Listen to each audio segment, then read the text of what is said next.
बेटा कल की क्लास में हमने देखा था पीरियोडिक टेबल क्या है, एलिमेंट कैसे कैसे अरेंज है, हमने एलिमेंट्स को किस तरह से अरेंज किया है। तो ये सारा जो अरेंजमेंट का जो खेल था, ये अभी कौन लोग आगे आए और किसने अपना अपना मेथड लगाया और ये एलिमेंट्स को अरेंज करने की कोशिश की है। तो बेटा हम बताएंगे इसको systematic arrangement of the element बोलो, और we can say it is also called as a we can say development of the periodic table बोलो। बेटा दोनों भी सेम ही है। तो पीरियोडिक टेबल का डेवलपमेंट करने के लिए कौन कौन लोग आगे आए और उनका क्या क्या कंट्रीब्यूशन था।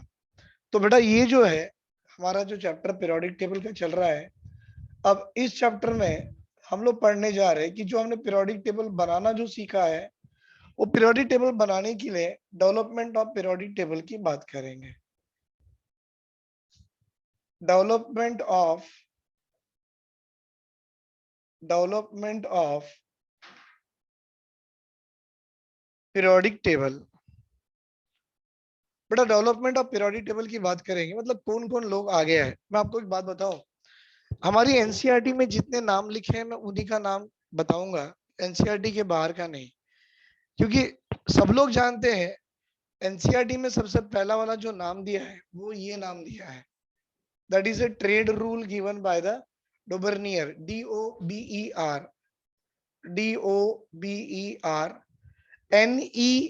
है ना, DOBEREINER।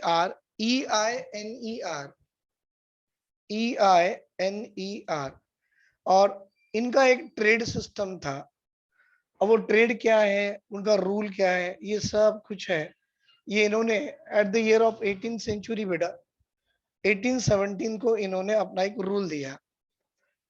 अब देखो मैं आपको ये सीधा सीधा नहीं समझाऊंगा, मैं पहले आपको सिंपल वे में बताऊंगा, फिर आपको समझ में आएगा कि डेवलपमेंट ऑफ पीरियोडिक टेबल कैसा है। जो आप लोगों ने पीरियोडिक टेबल बनाना सीखा ना, वो एक कंप्लीटली डेवलप्ड पीरियोडिक टेबल है। डेवलप मतलब सब लोगों ने कोशिश करने के बाद लास्ट में वो रिजल्ट आया, वो अब ऑलरेडी मैंने आपको दे चुका हूँ। आप लोगों ने बना भी लिए, आप लोगों को जान भी कि कौन सा एलिमेंट कहाँ पर है, कैसा है, सब मालूम है। तो वो बनाने के लिए सबसे पहले Lavoisier, he is a father of chemistry था बेटा। लेविजर उस समय में 11 एलिमेंट थे, और वो 11 एलिमेंट को क्लासिफाई करने के लिए लोग बहुत ट्राई कर रहे थे। क्लासिफाई मतलब मेटल कौन सा है, नॉन मेटल कौन सा है। और उस जमाने में बेटा मेटल नॉन मेटल प्रॉपर्टी पता करने के लिए, एक एलिमेंट की प्रॉपर्टी पता करने के लिए 2-2 महीने लग जाते थे, क्योंकि उस समय में डिवाइस नहीं होता था ना। आजकल डिवाइस है बेटा, और डाल दो देखो बटन लगा के, हाँ मेल्टिंग पॉइंट इतना, बॉइलिंग पॉइंट इतना। उस जमाने में नहीं था। उस जमाने में बेटा उनको लकड़ियां जमा करना पड़ता था, आग लगाना पड़ता था, बड़ी सी उनकी चिमनी रहती थी, उसमें आग लगने के बाद उसमें सॉल्यूशन को रखना पड़ता था। वो भी सॉल्यूशन कांच के इसमें नहीं, किसी बर्तन के इसमें रखते थे। तो बहुत डिफिकल्टी फेस होती थी, और एक एक एलिमेंट की कुछ 3-4 प्रॉपर्टी पता करने के 2-2 3-3 महीने लग जाते थे। अब 11 एलिमेंट को क्लासीफाई कैसे करेंगे। तो लेविसियर जो थे, फादर ऑफ केमिस्ट्री है, उन्होंने कुछ भी नहीं किया, वो 11 के 11 एलिमेंट पकड़ लिए, नीचे पत्थर रखे, और एक एलिमेंट को ऐसा छोड़े पत्थर पे, जिसने आवाज टन करके किया बोला ये मेटल है, जिसने आवाज नहीं किया, सोनोरस साउंड नहीं आया, उसको बोला कि नॉन मेटल है। कितना आसान तरीके से उन्होंने मेटल नॉन मेटल का क्लासिफाई किया लेविसियर। लेकिन अपनी टेक्स्ट बुक जो है ना एनसीईआरटी में, उसका नाम नहीं है। तो कुछ नहीं होता, आपको मुझे मालूम है, it is more than enough. Lavoisier के बाद ये अपने अंकल आए, इनका नाम है डोमिनियर अंकल, और इन्होंने अपना एक ट्रेड रूल दिया। बेटा इसका मतलब समझो, ट्रेड मतलब क्या होता है, ये बड़ा इंपॉर्टेंट है। बेटा ट्रेड का मतलब होता है ग्रुपिंग ऑफ 3 एलिमेंट्स। यहां बच्चा बहुत कंफ्यूज हो जाता है। ट्रेड का मतलब होता है ग्रुपिंग ऑफ 3 एलिमेंट्स। और कौन से एलिमेंट की ग्रुपिंग करना बेटा, grouping of 3 element with similar properties. कौन से एलिमेंट की ग्रुपिंग करना है बेटा, आप उन 3 एलिमेंट की ग्रुपिंग करना है जिनकी प्रॉपर्टीज कैसी हो, सेम हो। ऐसे सिमिलर प्रॉपर्टीज बेटा मतलब कौन सी प्रॉपर्टीज, वो भी जान लो, with similar chemical properties. Similar chemical properties. तो बेटा grouping of 3 element with similar chemical properties are called as a triad. अब मैं आपको कुछ एग्जांपल्स दूंगा, आपको समझ में आएगा सर ये ट्रेड है या नहीं है। एग्जांपल बोल रहा हूं बेटा मैं। अब देखो यहां पर मैं ले रहा हूं लिथियम, सोडियम, पोटेशियम। तो देखो एक के नीचे एक एलिमेंट है, एक के नीचे एक ही है, मतलब इसकी जो प्रॉपर्टी होगी वही प्रॉपर्टी इसकी भी होगी, इसकी जो प्रॉपर्टी होगी उसकी भी वही प्रॉपर्टी होगी। मतलब ये तीनों एलिमेंट्स की chemical properties, chemical properties same है। मतलब ये तीनों के तीनों एलिमेंट आपका ट्रेड हो सकता है। राइट बेटा, ये आपका एग्जांपल नंबर 1 दिया हूं मैंने। दूसरा, सर आपको लगता है ये लिथियम है, ये बेरिलियम है, ये बोरॉन है, क्या सर ये तीनों एलिमेंट ट्रेड हो सकते हैं? तो बोलना no, they are, they are not triad. क्यों? क्योंकि लिथियम की केमिकल प्रॉपर्टी बेरिलियम से नहीं मिलती और बेरिलियम की केमिकल प्रॉपर्टी बोरॉन से भी नहीं मिलती। मतलब किसकी केमिकल प्रॉपर्टी सेम है जानते हो बेटा? किसकी? जो element strontium, calcium, strontium, barium, बेटा ऐसे वर्टिकली अरेंज एलिमेंट होते हैं ना, ऐसे ऐसे वर्टिकली अरेंज्ड एलिमेंट्स होते हैं बेटा, ये वर्टिकली अरेंज्ड एलिमेंट्स ही आपके आपके ट्रेड होते हैं। और ये कैसे अरेंज है बेटा? ये हॉरिजेंटली अरेंज्ड एलिमेंट होते हैं ना, तो हॉरिजेंटली अरेंज्ड एलिमेंट्स आपके ट्रेड कभी नहीं हो सकते। Horizontally elements are not the triad because they don't have they don't have similar chemical properties. They don't have similar chemical properties. मतलब आपको ये जानना है कि बेटा सिमिलर केमिकल प्रॉपर्टीज कब हो जाती है? ऐसे ऐसे खड़े जो है ना वर्टिकल अरेंज, इनकी प्रॉपर्टी सेम हो जाती है। तो ये ट्रेड में आ सकते हैं, कंपल्सरी नहीं है, आ सकते हैं। बट ऐसे हॉरिजेंटली अरेंज्ड ये कभी भी सिमिलर केमिकल प्रॉपर्टीज नहीं होती है और ये कभी भी ट्रेड नहीं हो सकते हैं। आई होप आप बच्चों को समझ में आया बेटा। ट्रेड का मतलब है grouping of 3 element with similar chemical properties. अच्छी बात है बेटा। एग्जांपल देखो, ये आपका कैसा है? ये आपका वर्टिकली अरेंज्ड एलिमेंट है। तो वर्टिकली अरेंज्ड एलिमेंट ट्रेड हो सकते हैं, क्यों? क्योंकि इसकी केमिकल प्रॉपर्टी सेम है, वैसे ही इनकी भी केमिकल प्रॉपर्टी सेम है। तो जो आपके वर्टिकली अरेंज्ड एलिमेंट्स होते हैं उनकी केमिकल प्रॉपर्टी सेम होती है, इसीलिए बेटा वो ट्रेड होते हैं। ये भी पकड़ लो, ये भी पकड़ो बेटा। ये एग्जांपल दे रहा हूं मैं, क्लोरीन, ब्रोमीन, आयोडीन। सर ये कैसे अरेंज है?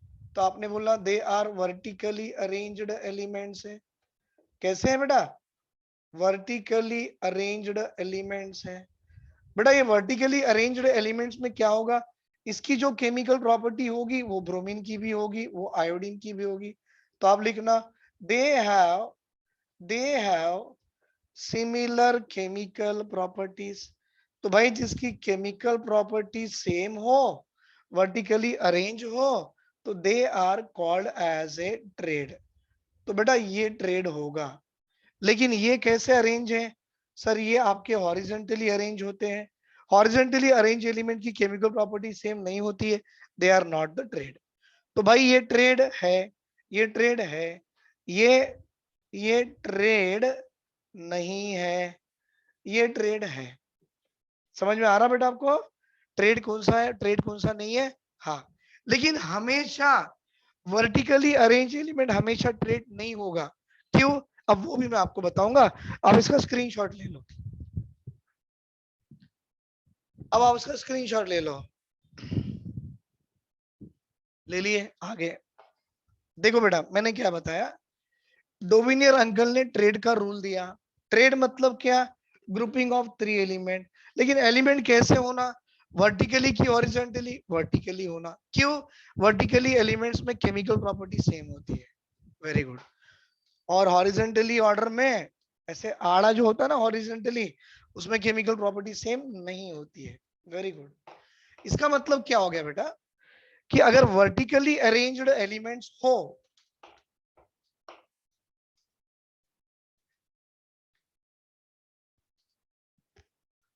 अगर वर्टिकली अरेंज्ड एलिमेंट्स हो तो देखो डोमिनियर बेटा, इफ नाउ ऐसा लिखेंगे, all the elements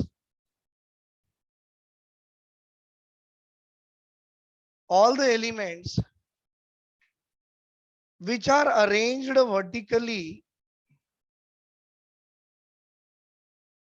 मतलब आपने जो एलिमेंट्स को वर्टिकली अरेंज किया है, all the element which are arranged vertically are need not be trade, मतलब वो ट्रेड हो भी सकते हैं नहीं भी हो सकते हैं बेटा। all the element which are arranged vertically are need not be trade because for getting trade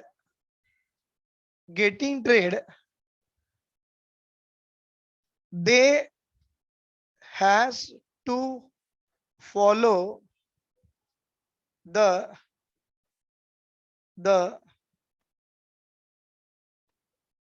डोबिनियर्स rule, मतलब वर्टिकली अरेंज है तो ट्रेड आप बोलते हो, लेकिन वो हमेशा ट्रेड नहीं होते हैं। वो ट्रेड होने के लिए डोबिनियर का रूल फॉलो करना पड़ता है।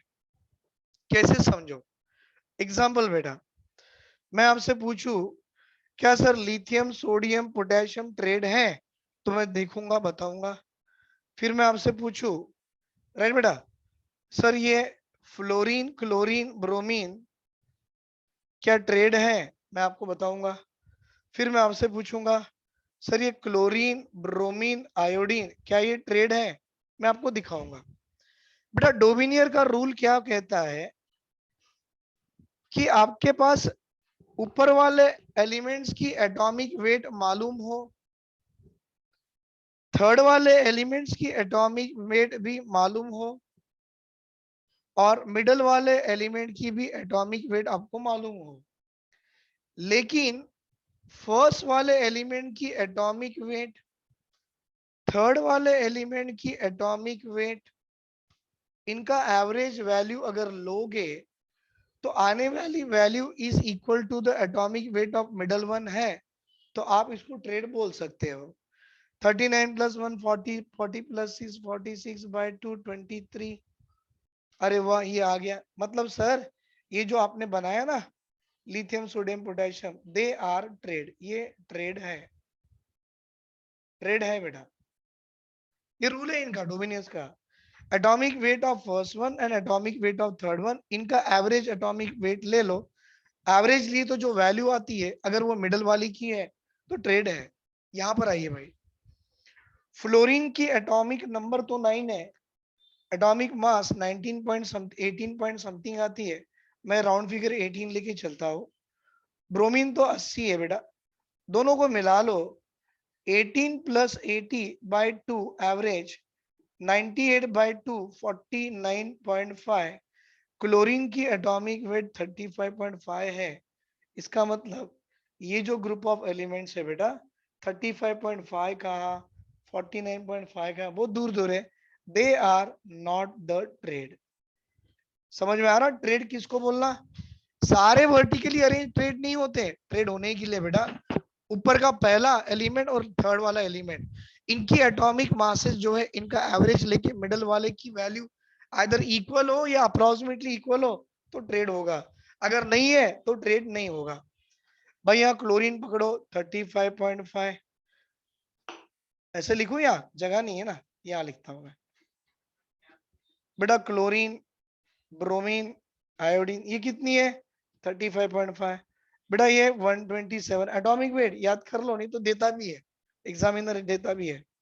दोनों का एवरेज लो भाई, 35.5 प्लस 127 बाई 2 राइट, तो ये आ रहा 2 5 6 162 बेटा। 162 मतलब 2 8 आर 16, 81.5 कुछ तो आता है, और ये इसकी एटॉमिक वेट तो 80 है बेटा। 81.5 और 80 अप्रोक्सीमेटली सेम है, तो आप बोल सकते हो सर ये ग्रुप ऑफ 3 एलिमेंट जो आपने बनाया है sir they are called as a triad.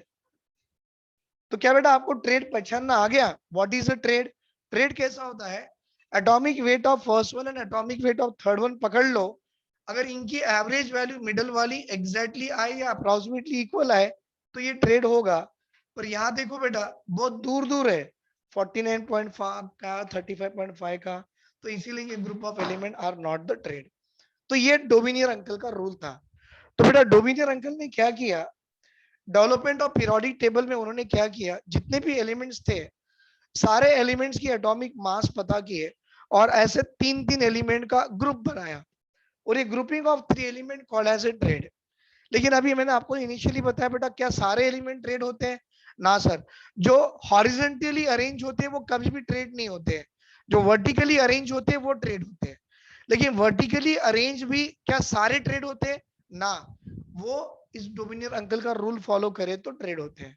अब डोमिनियर अंकल का रूल कैसे होगा, पहले वाले एलिमेंट की एटॉमिक वेट और आखिरी वाले एलिमेंट की एटॉमिक वेट दोनों का एवरेज निकालने से जो वैल्यू आती है मिडल वन से मैच करती है तो आप ट्रेड बोलोगे। अगर एवरेज वैल्यू मिडल वन से मैच नहीं करती है तो they are not the triad. Right, screenshot ले लो बेटा यहां तक।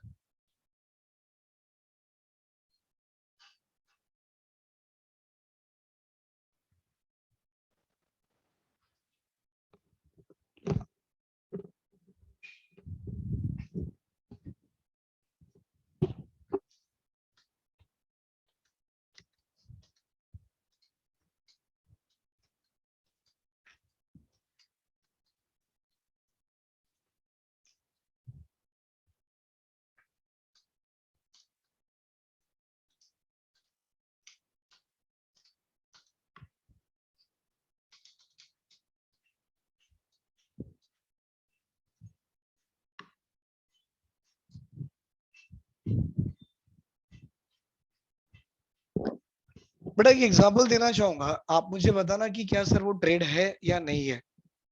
एक एग्जांपल है,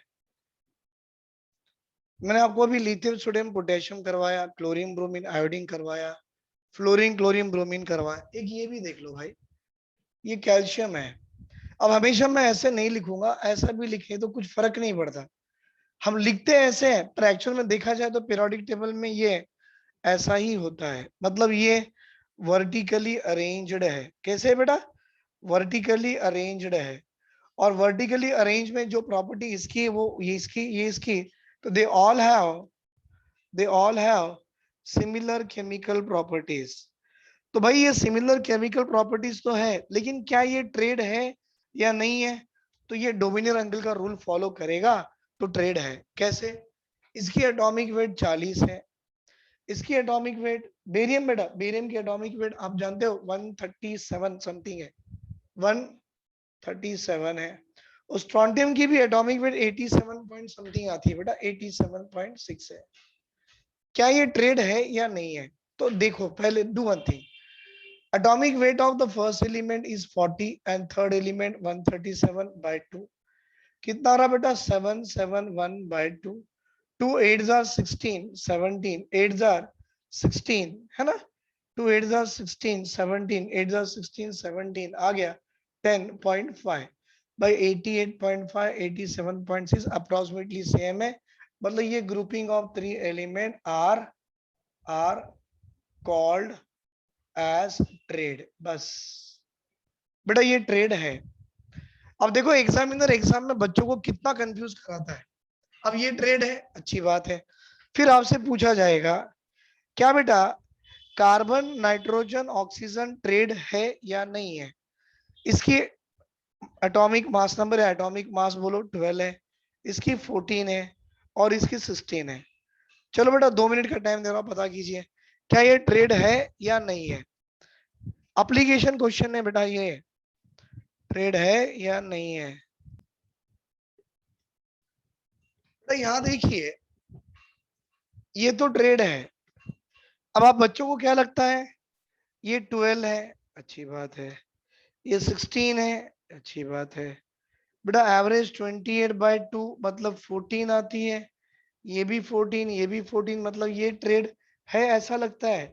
बट आंसर बोलू, they are not a triad. क्यों? क्योंकि बेटा ये तीनों के तीनों एलिमेंट अरेंज कैसे होते हैं पीरियोडिक टेबल में, देखो। क्या बेटा वो वर्टिकली अरेंज है? ना sir, they are they are horizontally arranged है। तो बेटा हॉरिजेंटली अरेंज्ड एलिमेंट्स क्या कभी ट्रेड हो सकते हैं? ना, are horizontally arranged, hence hence they can not be triad. वो कभी भी ट्रेड नहीं हो सकते हैं। बेटा मैं जो समझाना चाहता हूं क्या आप सबको समझ में आया? देख लो एक बार, देख लो, मैंने वही एग्जांपल दिया जो एग्जामिनर बार बार एग्जाम में दे के बच्चों को कंफ्यूज कराता है, राइट? अब आपको एक छोटा सा एग्जांपल मैं दे रहा हूं, ये आ गया, ये आ गया। अब ढूंढो बेटा, ये मैं सीधा सीधा दे देता हूं अभी, कुछ एग्जांपल्स है।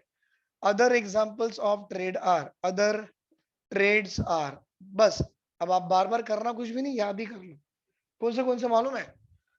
पोटेशियम, रुबिडियम, सीजियम ट्रेड है बेटा, मैं बता दिया है तो है, क्योंकि आप निकालो मिल जाएगा, टाइम वेस्ट नहीं कर रहा।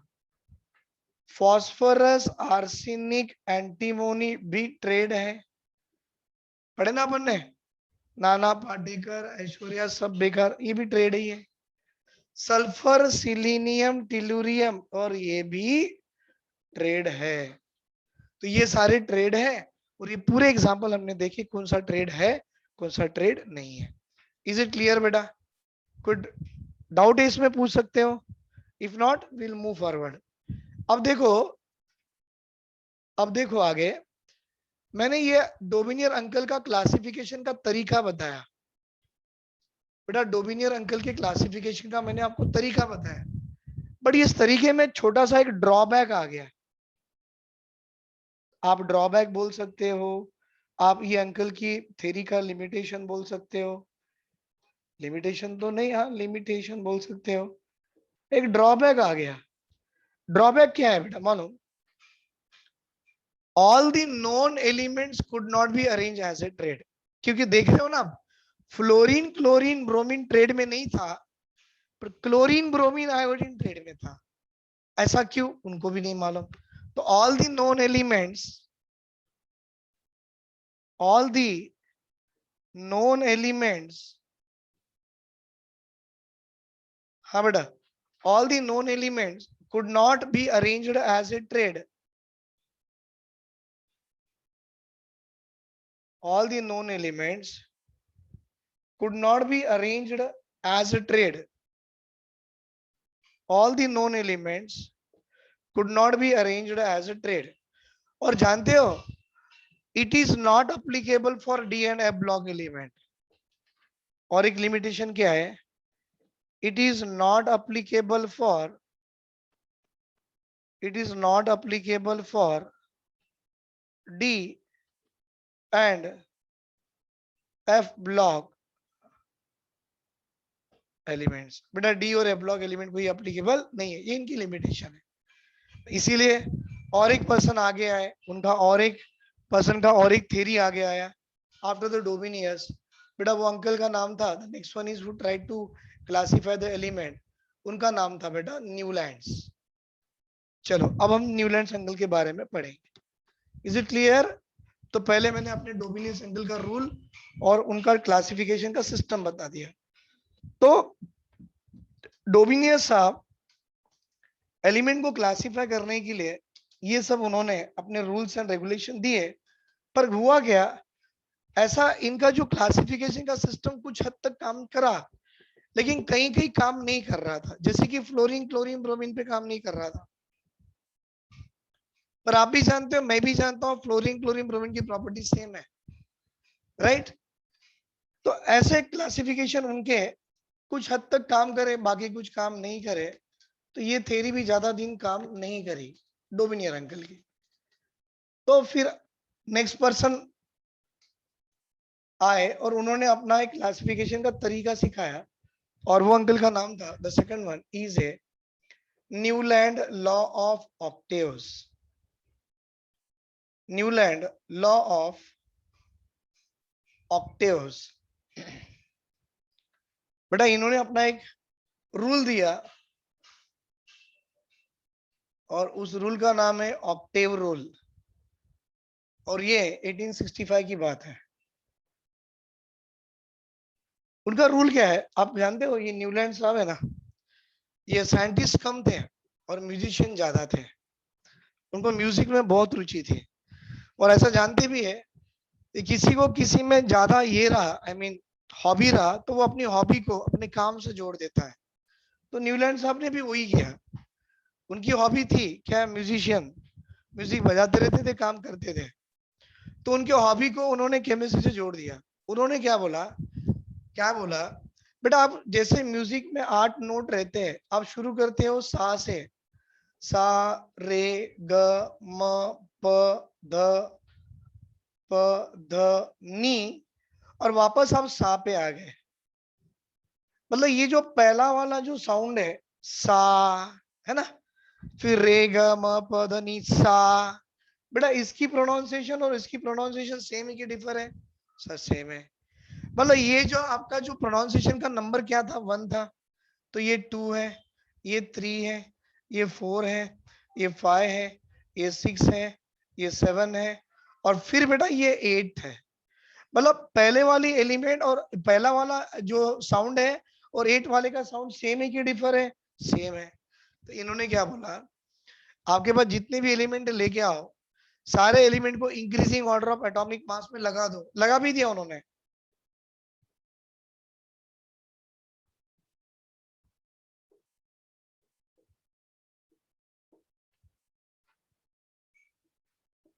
राइट, उस समय में नोबल गैसेस नहीं थे।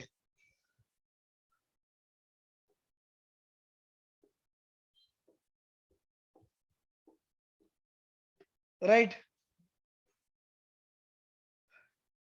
अब देखो न्यूलैंड अंकल का लॉ कैसा है। इन्होंने एलिमेंट कैसे अरेंज किए बेटा? Increasing order of atomic masses. तो मैं लिख दूं पहला point, he arranged elements in increasing order of their atomic masses. हाँ बेटा, increasing order of atomic masses है। जब आप एलिमेंट को increasing order of their atomic masses में अरेंज करोगे, तो आप ऐसा ऑब्जर्व करोगे that property of every eighth element was similar to the first element. Then properties of every eighth element is similar to properties of first element. बेटा पहले वाले element की एट्थ एलिमेंट की प्रॉपर्टी सेम हो जाएंगी। जैसे कि म्यूजिक के नोट्स में पहले वाले का साउंड सा, एट्थ वाले का साउंड सा, सा प्रोनाउंसिएशन सेम आ रहा, वैसे केमिस्ट्री में लगा दिया। देखो भाई, देखो ये मैं 1 लेता हूं, देन 2 3 4 5 6 7 8। अरे वाह बेटा, ये भी मेटल, ये भी मेटल, इसकी भी वैलेंसी +1, इसकी भी वैलेंसी +1, इसका भी ऑक्सीडेशन ही होता, इसका भी ऑक्सीडेशन ही होता। आप उल्टा करो ना भाई, इसको 1 ले लो, ये 1 1 2 3 4 5 6 7 8। देखो बेटा, कार्बन 1 सिलिकॉन, है ना, कार्बन की वैलेंसी 4, सिलिकॉन की valency 4, act as a non metal, इसमें ग्राफाइट एज ए कंडक्टर, ये सेमीकंडक्टर। प्रॉपर्टी रिपीट कर रही नहीं कर रही? कर रही सर। तो न्यूलैंड अंकल का जो लॉ है, उनका लॉ क्या बोलता है, अगर आप एलिमेंट को increasing order of their atomic masses में ऐसा अरेंज करोगे, तो property of every eighth element is similar to the property of first element. Eighth element की प्रॉपर्टी फर्स्ट एलिमेंट से मैच कर जाएंगी, क्योंकि वो समय में नोबल गैसेस नहीं थे। और एक पॉइंट लिख दो बेटा, that time noble gases element was not discovered. बेटा नोबल गैसेस डिस्कवर्ड ही नहीं थी तो यहाँ पे क्या रखोगे, नहीं रख सकते ना। और ये इनका काम भी कर रहा था, और जानते हो कहाँ तक काम कर रहा था, it is applicable up to the calcium, उसके आगे नहीं, उसके आगे नहीं। तो मैंने वही लिखा बेटा, ये सारी प्रॉपर्टी सेम है, ये सारी प्रॉपर्टी सेम है, ये प्रॉपर्टी सेम है, ये प्रॉपर्टी सेम है, ये प्रॉपर्टी सेम, ये प्रॉपर्टी सेम। आप कोई भी एलिमेंट को नंबर 1 पकड़ो, उसका 8th एलिमेंट जो आने वाला है उसकी प्रॉपर्टी बेटा सेम होती जाएगी, उसकी प्रॉपर्टी कैसी, सेम होती जाएगी। बेटा इसको 1 पकड़ो ना, ये 1 हो गया, 2 3 4 5 6 7 8, आ गया ऑक्सीजन सल्फर की प्रॉपर्टी सेम। वेरी गुड, ऐसा है, ऐसा अरेंजमेंट, ऐसा डेवलपमेंट ऑफ पीरियोडिक टेबल अपने न्यूलैंड अंकल ने दिया। कोई doubt? Properties of lithium are similar to the 8th element that is sodium, property of beryllium is similar to the magnesium. ऐसे इसमें एवरीथिंग चलते गया। तो अब लिखोगे बेटा the property of lithium is similar to sodium, the property of beryllium is similar to magnesium, property of boron is similar to property of aluminium, क्योंकि every 8th element की प्रॉपर्टी फर्स्ट एलिमेंट से similar match कर रही थी, right. चलो यहां तक screenshot ले लो। अब इनके क्या क्या ड्रॉबैक्स है हम वो भी देखेंगे बेटा।